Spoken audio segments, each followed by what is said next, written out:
écologiste de Paris. Merci. Madame la maire, chers collègues, la crise que nous traversons doit être l'occasion de repenser nos solidarités et notre vivre ensemble afin de créer une société plus solidaire qui donne sa place à chacun.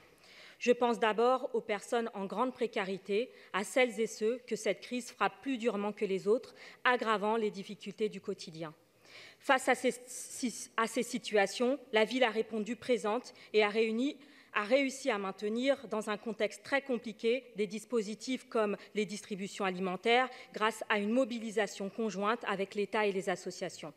Aux côtés des grosses associations, l'action des petites associations de quartier a été décisive. Il faudra qu'elles bénéficient, elles aussi, du soutien de la municipalité.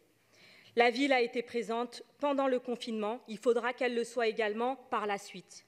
Car la crise économique et sociale, elle, commence juste. Les conséquences de la baisse d'activité et des revenus seront importantes, notamment pour celles qui n'ont pas touché l'aide exceptionnelle du gouvernement. C'est pourquoi nous demandons par notre vœu le maintien des différents dispositifs d'aide alimentaire mis en place pendant la période de confinement pour que chacun, chacune, quels que soient ses revenus, ait accès à une nourriture saine et équilibrée. Nous demandons ainsi une réflexion pour conserver un système sur le modèle du panier des essentiels qui vient concrétiser en quelque sorte la proposition que les écologistes portent depuis 2008 d'une création de cartes fruits et légumes pour permettre aux plus modestes de bénéficier de produits frais, abordables, voire gratuits pour les plus précaires. La ville a su répondre aux demandes d'hébergement des personnes sans abri. Sa coopération avec l'État a permis des réalisations proprement inédites. Enfin, nos demandes de maintien des places d'hébergement du plan hiver et de moratoire sur les expulsions locatives ont été mises en œuvre. Mais là encore, les effets néfastes de la crise vont perdurer. En 2013, Cécile Duflot, alors ministre du Logement, proposait dans la loi Allure la création d'une garantie universelle des loyers. Le décret n'est jamais paru. Ça aurait pourtant été une grande avancée sociale pour les Françaises et les Français.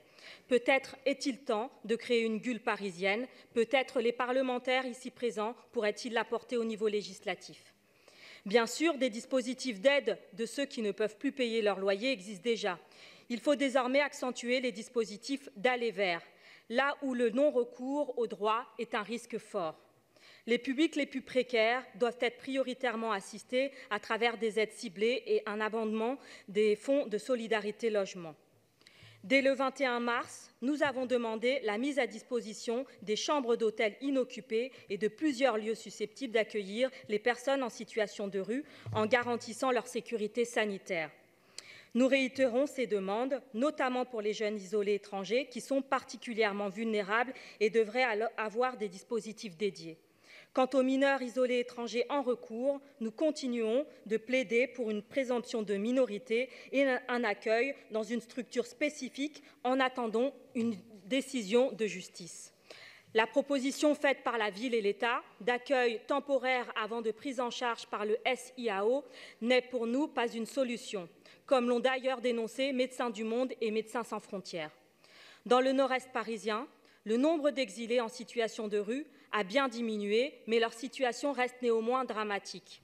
À ces personnes, la halte humanitaire de la Chapelle est un lieu indispensable. Elle doit être maintenue au-delà du 31 mai. Plus généralement, en tant qu'adhérente de l'Association nationale des villes et territoires accueillants, Paris devrait s'associer à son appel lancé le 8 mai pour la régularisation inconditionnelle et pérenne des personnes sans papier sur le sol français qui ont été particulièrement touchées par la crise du Covid, qui a encore davantage précarisé leur situation.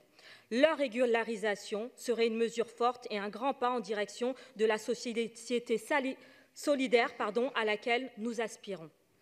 Sur la situation dans les EHPAD, nous tenons tout d'abord à saluer le travail et l'investissement de tous les personnels accompagnant nos aînés, soignants et non. J'en profite également pour saluer l'investissement de Galabridier depuis le début de la crise. Les EHPAD parisiens ont été fortement touchés. Nous devrons analyser le fonctionnement de ces établissements pour améliorer le quotidien des résidents et prévenir les crises sanitaires futures. Autre sujet de préoccupation forte pour nous, les violences conjugales et familiales ont considérablement augmenté pendant le confinement.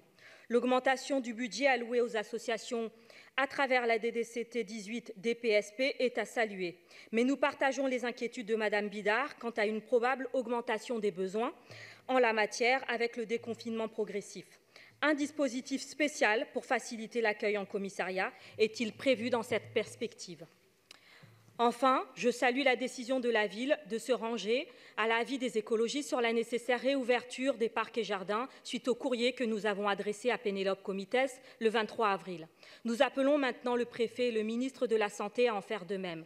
Les écologistes souhaitent que les élèves parisiens puissent en profiter prioritairement compte tenu de l'espace restreint et confiné des classes et alors que la rentrée laisse encore planer de nombreuses incertitudes. En termes d'éducation, le creusement des inégalités scolaires pendant le confinement est un sujet d'inquiétude majeure. En effet, nous craignons que les inégalités scolaires qui se sont accentuées pendant le confinement le soient encore par un retour à l'école à 2 vitesses. Parmi les élèves inscrits pour la réouverture du 14 mai, il semblerait qu'un nombre important ne se soit pas présenté pour assister aux cours. Savons-nous quel public prioritaire est touché par cet absentéisme?